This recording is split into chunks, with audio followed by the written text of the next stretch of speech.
Welcome to the French Drainman channel. We have a good one for you. We're going to show you how to drain a underground buried downspout system away from the home. We're going under a sidewalk. We're removing some tree roots.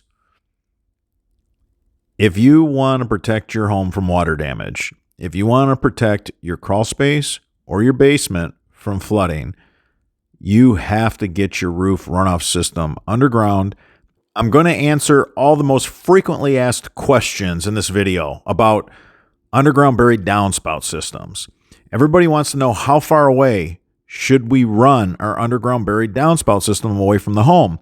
Well, keep in mind, you can have capillary action up to 20 feet away. And what that means, if you discharge the water, say 15 feet away, the soil that's in your yard is going to wick that water. What capillary action is, and the best way to explain it, if you take a napkin and you set the corner of the napkin in a puddle of water, the napkin is going to pull that water all the way through. You're going to end up with a napkin that's entirely soaked, even though just the corner of it is in the water. So capillary action works like that with dirt and soil. You want to get 20 feet away or further if possible. If it's there, it's not always a reality, but when it's there, take it. Always put an inline catch basin in. Shingles lose gravel like crazy. They're always losing gravel. And this sediment trap, this inline catch basin, is going to collect all that shingle gravel for you.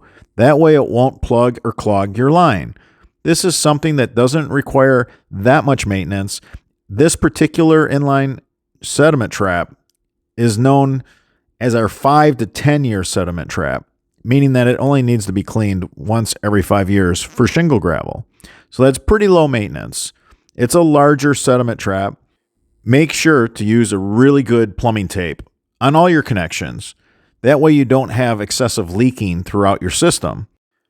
Put drainage fabric under your catch basin, and then make sure you put a couple inches of drainage stone. You're going to drill a few holes in the bottom of that catch basin. The cover to the catch basin has a center that's removable.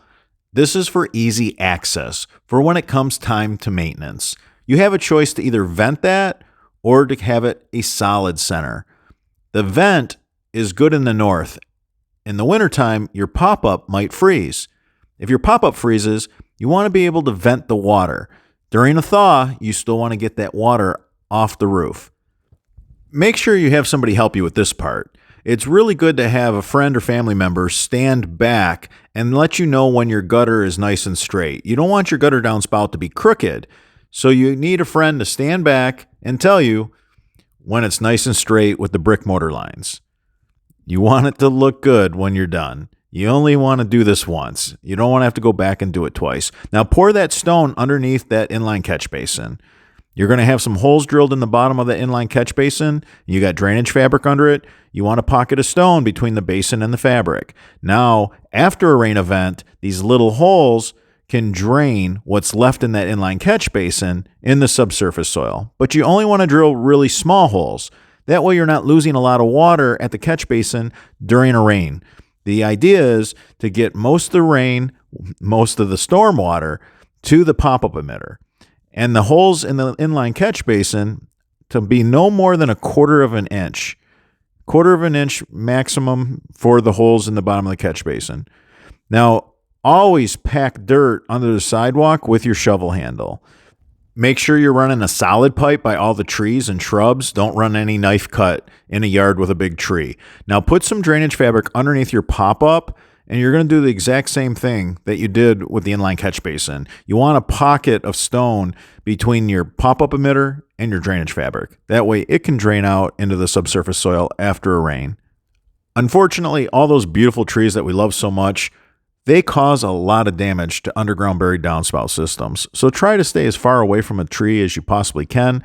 It's going to lift the line, and it's going to change the slope that your line has, and that's going to affect your drainage. Now, the inline sediment trap, this is what it looks like when it's finished. The men used 2 risers to get this to this level, to this grade. If you go back and watch the video, you'll see that there were a couple of risers. We raised that lid 4 inches to get it to grade. It's a really good idea to filter out all the leaves. Leaves clog lines. If you catch the leaves, you won't have to worry about your underground buried downspout system getting clogged. Now you can see how the downspout slides right into this leaf filter. You can see the downspouts right above the blue screen. The blue screen is what catches the leaves. It's not a very fine screen. It's a very coarse screen. So shingle, gravel, and tree seeds and pollen can fall right through it and it won't get plugged.